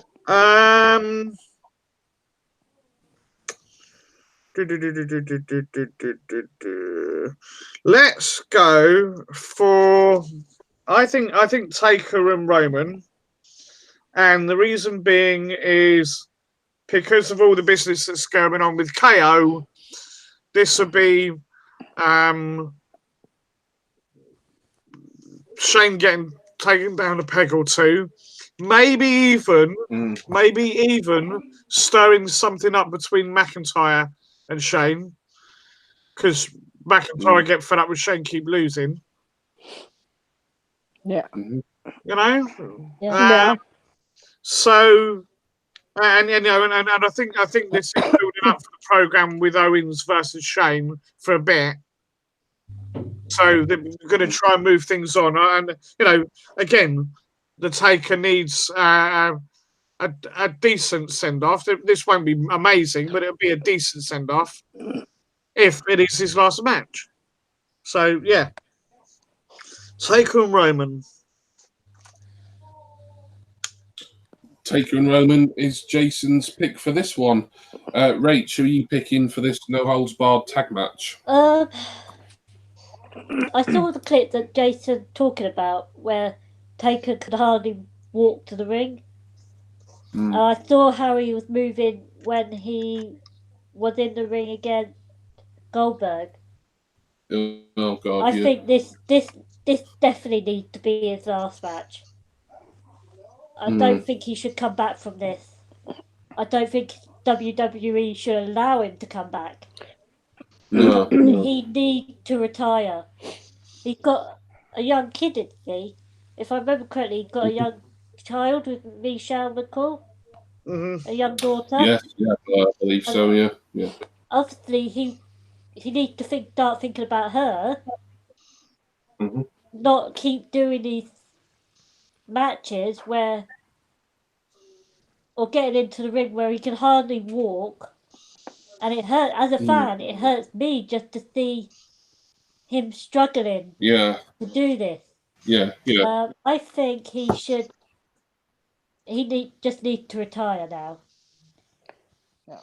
But as to go with this match, I think Shane and Drew are going to do everything in their power, underhand. Now, will Elias play a factor in this match? That's another thing I hadn't considered. I can see him he's playing no a old factor. card, so there could be all kinds of interference. As for the winner of this match, I'm going to have to say Undertaker and Roman. Undertaker, excuse me. Undertaker and Roman, says Vicky as well. Says Rach, sorry. I'll get your names. So, and I'll get it right. Vicky, so this no holds barred match, fairly high profile, possibly in the main event. Although I've got a feeling the mixed tag might be the main event. But what do you think for this one? Not that I mind being mistaken for Rach because she's awesome, but I am a Vicky. Well, you're not drunk. No. I've actually sobered up now. Fair enough. Sorry. Yeah. That's okay. My prediction for this match is going to be also Undertaker and Roman Reigns. I do agree that he does need to stop. I think this tag team match can kind of give him what he needs to rest between. Roman can take the brunt of the beatings. Undertaker can come in and finish the match, win the match, do whatever. I think it would be cool to see Shane and Drew have a rift and have Shane go hide and never come back. That would be great for all of us. For all involved. Because I think Drew really needs to stand on his own because he is really toughened and he's intense. They call him the Scottish psychopath for a reason. Yeah. I honestly think that Reigns needs a good win with somebody that he really looks up to as well. And as I agree with everybody else, so far that I think Undertaker needs to quit and be done with it, go raise his child. And but I think this would be a good way to go out to win. But I do also agree that there's going to be a lot of interference. I can see it happening. So yeah, I agree with that. Right. Okay. Yeah, that sounds like it's 3 for the team of Taker and Reigns. Well, God, this match. First of all, yeah, totally agree with Vicky and Rach saying Undertaker just really needs to call it a day as soon as possible. Really, I don't think tomorrow night's going to be a swan song. I think, assuming that nothing really serious happens to Undertaker between Extreme Rules and his next scheduled appearance, then I do think we're going to see one more, at least one more Taker So excuse me, I'll have some water or something. But go and get at a least drink. one more. Yeah, go get a drink. But I'll be fine. But yeah, this match, I have been kind of playing out a bit of a scenario in my head while people have been talking, and my picks, and I don't. To me, this doesn't feel as risky. My picks for this are actually Shane and Drew. So I'm going against you again here. So it's like I'm really sort of, standing, on my own with a lot of these predictions. I know, but you live by the sword, you die by the sword. I think Kevin Owens is going to show up. I think what possibly could happen, the scenario that I've been sort of imagining is like earlier on in the night, Samoa Joe has defeated Kofi Kingston with relative ease to win the title.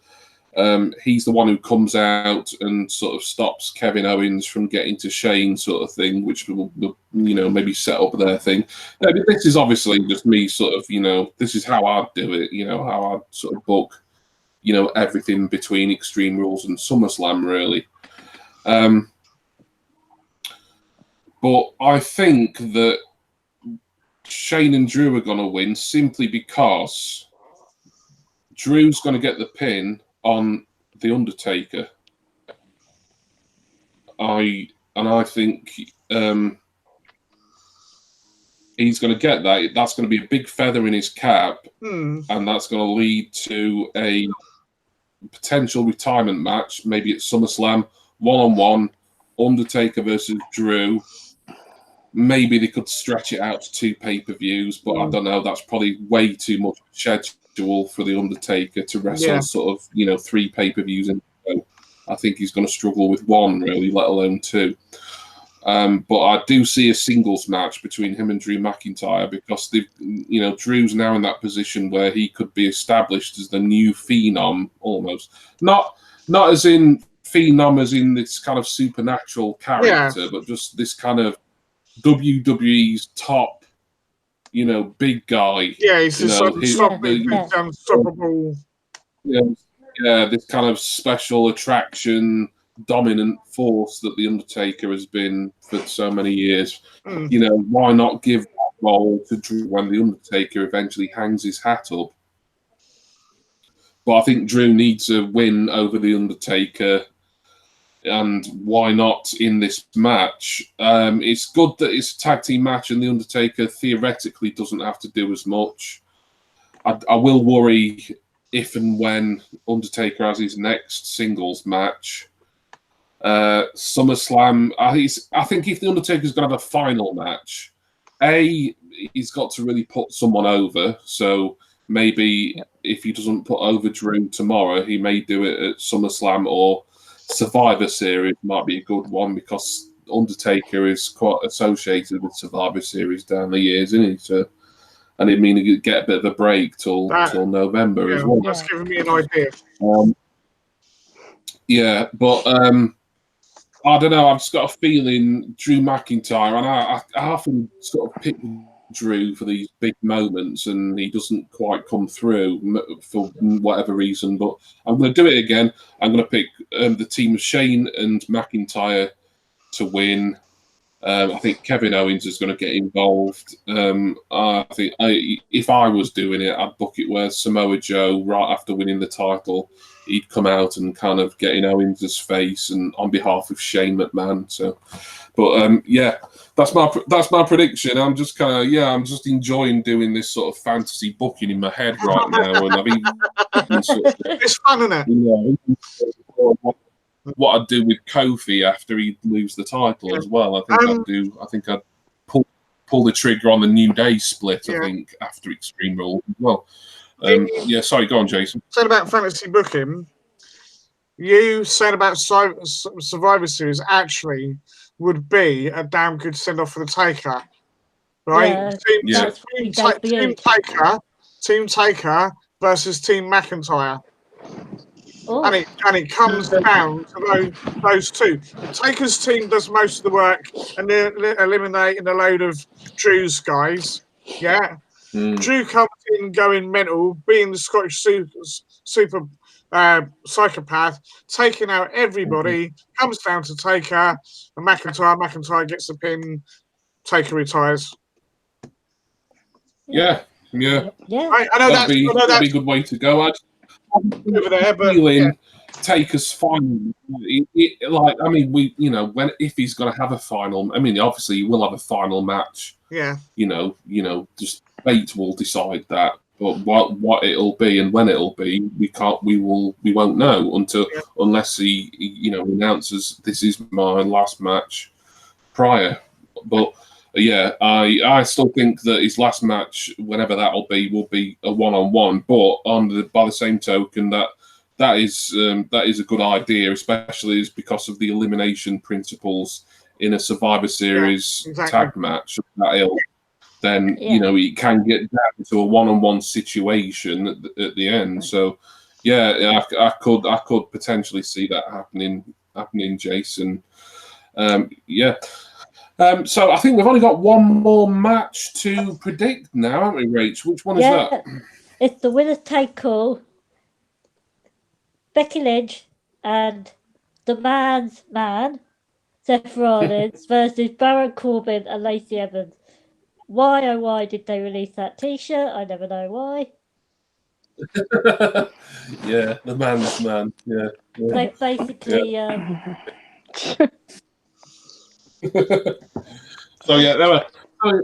mixed tag, winner take all could possibly be the main event. This, I think. It's Universal Champion Seth Rollins teaming with his Bird and the Raw Women's Champion Becky Lynch. The challengers for those titles are once again Baron Corbin and Lacey Evans. Jason, what do you think of this one? Do I have to? Yep. Oh, bugger. We say with the word for last, I think. Anything with the word Corbin in, just Oh dear Lord. I know. For me, it's an automatic turn off. Yeah. I'm going to go out on a limb. It won't. I can't see it happening, but I'm going to go out on a limb. Corbin and Lacey for the win. And that's all I'm going to say about that, because I don't give a monkey's away. Really. I'm just glad someone else has kind of been a little bit more risky with the predictions. I feel like you three have sort of played it tonight. But Jason has gone with two new champions. And heading into SummerSlam, that I can certainly envision that. Rach, what do you think to this one? I think they need to get Steph and Becky's relationship off the telly. Yes, it's fine in their personal life, but they basically just made Steph Becky's bitch. Sorry, yes, that, but that's basically what they've done. Calling him the man's man. It's just like, he's not the Universal Champion anymore. He's Becky's boyfriend.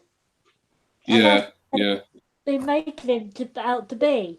And Steph needs to be Steph freaking Rollins, the Beast Slayer. Yeah, exactly. The King Slayer. Not Becky's boyfriend.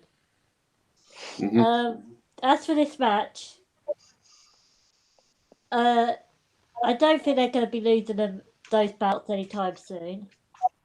Mm-hmm. I think they're going to be losing them at SummerSlam. But do we think Lesnar will turn up and cash in? Or are they saving that for SummerSlam?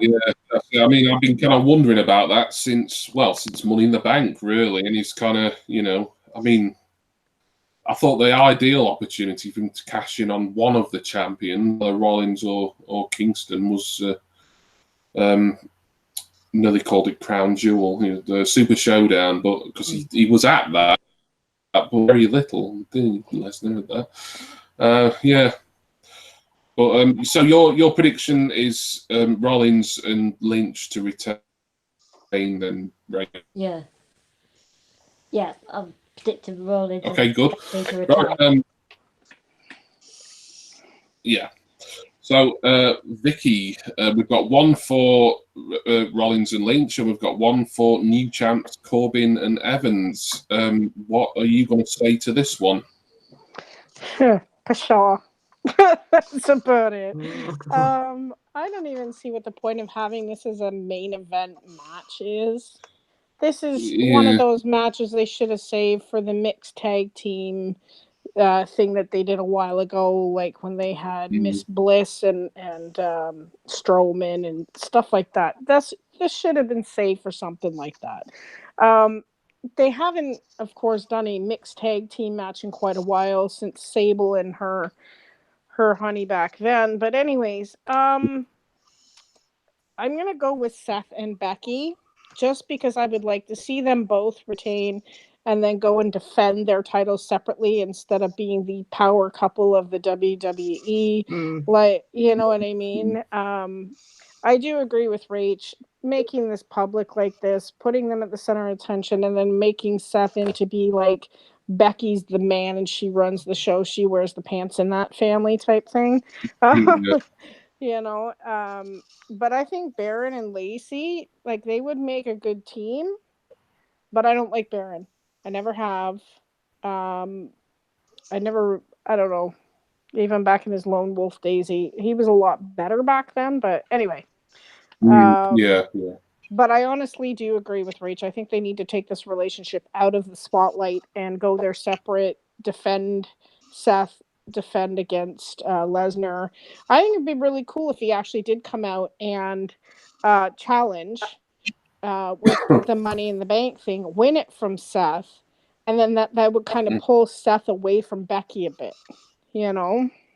Yeah. But yeah. So yeah, Seth and Becky for me. Right, okay. I have been back and forth with this one because I think I actually quite controversially predicted that Corbin would win the title at Super Showdown, and looking back, I mean that was a pretty daft thing to say. But is it more likely that he could end up being Raw's world champion without actually scoring a pin over Rollins?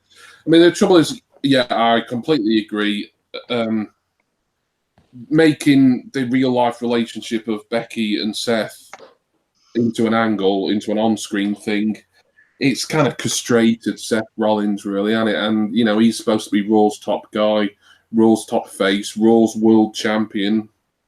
And it's not what he needs. And you can tell, I could certainly tell when watching Stomping Grounds that neither Becky nor Rollins are particularly comfortable in sort of being an on-screen couple. No. You know, I think, you know, they would be happy enough just sort of, you know, hinting at it on Twitter that they invite that. So yeah, I think this sort of on-screen relationship needs to be phased out somehow. You know, I'm not sure they could do it just sort of, you know, with a click of your fingers, but you know, maybe sort of gradually over time, just have them associate with each other on screen less. Like I said, I've been going back and forth on this because I could see Baron Corbin's such a kind of weaselly kind of heel that, yeah, he could, you know, I could see him sort of, oh, I've become Universal Champion, but oh, it was my female partner who actually got the win, you know. So it's kind of, he's always, so there'd be that sort of illegitimate reign that Corbin would be having that I think would lead into a good sort of, you know, rematch with Seth, although I really think Corbin versus Rollins has kind of played out now. I don't really want to see it again. I didn't really want to see it the first time, to be perfectly honest. Yeah, I agree. You know, so I think whoever wins, it's like they both need to kind of move on. Like Seth needs to move away from this thing with Becky, and I think he needs to move on from this whole Corbin business as well. Yeah, and obviously there's the Lesnar factor. I know they were hinting on, I think it was a Raw recent, it might have been the last Raw, that they just like had a hint that maybe Brock Lesnar might cash in on Kofi Kingston. I mean, obviously, this is assuming Kofi retains tomorrow, and I've predicted that he won't. But I don't know. It's a difficult one, that, because on one hand, I have heard that Fox want Brock Lesnar on SmackDown, but on the other hand, Heyman and Lesnar are tight. Heyman's going to be working every Monday night, and is he going to turn up every SmackDown as just an on-screen character with Lesnar as a SmackDown superstar? I don't know.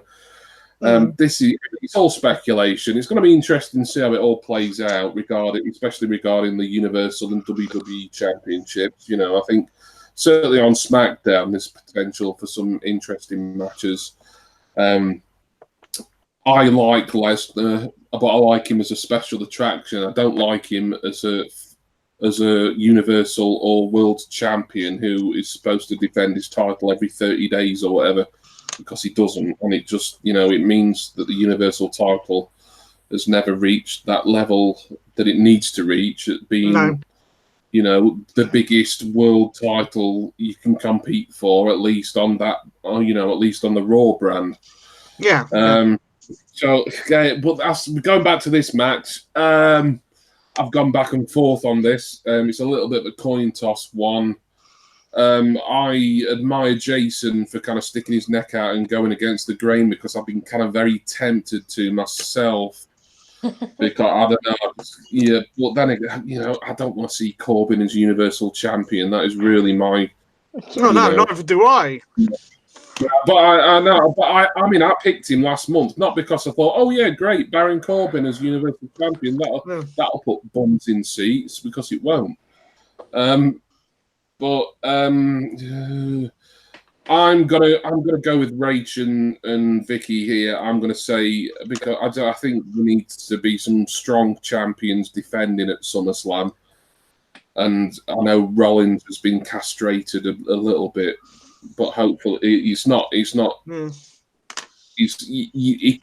could turn it around for him. He could get some momentum back as long as they stopped all this man's man crap. Yeah. I'm gonna say for this match, could be the main event. I don't really think it should be the main event, but it probably will be either this or the no holds barred tag. But yeah, I'm going to say to retain Becky Lynch and Seth Rollins. Cool. And I believe that is it for Extreme Rules predictions. Awesome. I'm actually a lot more excited about this pay-per-view than I have been for a pay-per-view since probably WrestleMania, really. Yeah, and I would agree with that. Even WrestleMania, I was kind of dreading it a bit, not because I thought it was going to be crap, but just the length of it was what I was dreading. This pay-per-view, it shouldn't go on I can see it getting on for 4 hours, but it won't be more than that because it's really a B-level show. And there's some good matches. Like I said, I think Ricochet versus Styles has the potential to be great. I think the no holds barred tag, providing Undertaker gets protected, I think it could be okay. And there's scope for interference and some interesting other storylines being woven into it. So I'm actually surprisingly excited about watching Extreme Rules tomorrow night. So it's a good weekend for wrestling, really. Well, I mean, that's going to be it from us for this one, and I guess it could be the last prediction show that we do for the foreseeable future, because Hangouts on Air, it has confirmed that it's closing down on August the 1st. Me and Jace, Vicky, and Rach have kind of been discussing a little bit about options to continue the prediction shows somehow. Yeah. Ideally, we'd love to keep doing it live, but we don't know if if we can use it, any different sort of platform. I was going to say, if any of the tech heads watching have any suggestions, yes, you know what to do. Yeah, I mean, we know there's other options out there, but it's getting them to work for all of us in an easy way, because it's if it's just one person on your own doing a live stream, I can do that on my phone via Streamlabs, but for something like this, a video call, a four-way conference thing, this Hangouts on Air is just automatically integrated into YouTube, so it gets you up and running instantly, pretty much. And it's a shame that it's closing down. I don't know why, but that's that's for Google to decide, really. But so I can't say that we'll see you for the SummerSlam live show, because, in all honesty, we don't know if there's going to be one.